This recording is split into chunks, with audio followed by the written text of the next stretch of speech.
જય સ્વામિનારાયણ મિત્રો, આજના વિડીયોમાં આપણે વાત કરીશું એક ખાસ અને ગૌરવભર્યા પ્રસંગની, જે હાલમાં વડતાલ ધામમાં શ્રી સ્વામિનારાયણ સંપ્રદાયના નૂતન અક્ષર ભુવન ખાતે ઉજવાયો. ગુજરાતના 65મા સ્થાપના દિવસ અને આંતરરાષ્ટ્રીય શ્રમદિન બંને મહત્વપૂર્ણ દિવસોનો એકસાથે ભવ્ય સમારંભ થયો છે શ્રી લક્ષ્મીનારાયણ દેવ ગાદીના પવિત્ર પીઠ વડતાલ ધામમાં, જેમાં ઉપસ્થિત રહ્યા પરમ પૂજ્ય ધર્મધુરંધર આચાર્ય શ્રી રાકેશ પ્રસાદજી મહારાજ. આ કેવા આચાર્ય કે જે નાના નાના કારીગરો અને શ્રમિકોનું પણ સન્માન કરે. આવું દ્રશ્ય કાંઈ જોવા ન મળે. આ પૂજ્ય રાકેશ પ્રસાદજી મહારાજ નેતૃત્વમાં જે વડતાલ ધામનો વિકાસ થઈ છે એ ખરેખર નોંધનીય છે. મિત્રો, આપણે સૌ જાણીએ છીએ કે 1 મે 1960ના દિવસે ગુજરાત રાજ્યની સ્થાપના કરવામાં આવી હતી, જ્યારે મહારાષ્ટ્ર અને ગુજરાત બંનેને જુદા રાજ્યો તરીકે સ્થાપના આપવામાં આવી.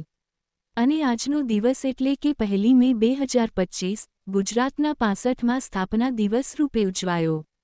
આ પ્રસંગની વિશેષતા એ રહી કે આ સમગ્ર ઉજવણી વડતાલના પવિત્ર ગોમતી તટે નિર્માણ પામી રહેલા નૂતન અક્ષરભુવન ખાતે રાખવામાં આવી હતી, જે અક્ષરભુવન 200 કરોડ રૂપિયાથી વધુના ખર્ચે નિર્મિત થઈ રહ્યું છે.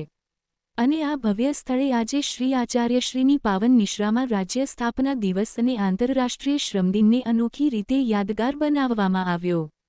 આ પ્રસંગે વડતાલ મંદિરના ચેરમેન ડોક્ટર સંતવલ્લભદાસજી સ્વામીએ વિશેષ વાત કરી કે આજે માત્ર એક રાજ્યનો સ્થાપના દિવસ જ નહીં, પણ સમગ્ર વિશ્વમાં શ્રમનું મહત્વ વ્યક્ત કરતો આંતરરાષ્ટ્રીય શ્રમદિન પણ છે. તેઓએ સમજાવ્યું કે માનવ જીવન માટે શ્રમ એ કોઈ દંડ કે બોજ નથી, પણ એક શક્તિ છે, એક આશીર્વાદ છે. શ્રમ વિના કંઈ પ્રાપ્ત થઈ શકે નહીં. શ્રમથી જ વિકાસ થાય છે. એટલે જ સમગ્ર વિશ્વ આજે શ્રમદિવસ ઉજવે છે, શ્રમિકો માટે આદર દર્શાવે છે. આ વિશેષ પ્રસંગે અક્ષરભુવનમાં સેવા આપી રહેલા અનેક સંતો અને શ્રમજીવીઓ ઉપસ્થિત રહ્યા, જેમ કે કોઠારી સંત પૂજ્ય શ્યામવલ્લભદાસજી સ્વામી, ગુણસાગર સ્વામી, લોકેશ સ્વામી, તીર્થવલ્લભ સ્વામી, ઘનશ્યામ જીવન સ્વામી અને અન્ય અનેક સંતો અને શ્રમિકો.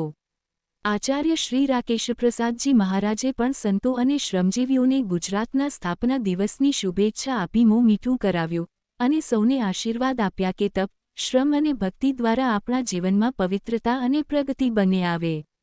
આવો મહાન દિવસ, મહત્વપૂર્ણ સ્થળ અને આધ્યાત્મિક વ્યક્તિત્વોની ઉપસ્થિતિ બધું મળીને વડતાલ ધામના આ પ્રસંગને અવિસ્મરણીય બનાવે છે. પૂજ્ય રાકેશ પ્રસાદ મહારાજે શ્રમિકોનું આવું સન્માન કરીને દર્શાવ્યું કે સ્વામિનારાયણ ભગવાનની આજ્ઞા પ્રમાણે દરેક જીવો પ્રત્યે પ્રેમ રાખવો. બાકી આજના સમયમાં પોતાની ત્યાં કામ કરતા માણસોને નિસ્વાર્થ ભાવના સાથે કોણ સન્માન કરે? આ છે પૂજ્ય રાકેશ પ્રસાદ મહારાજ જે અવારનવાર નાના લોકોનું ભલું થાય તે માટે હંમેશા સેવાકીય પ્રવૃત્તિ કરી રહ્યા છે.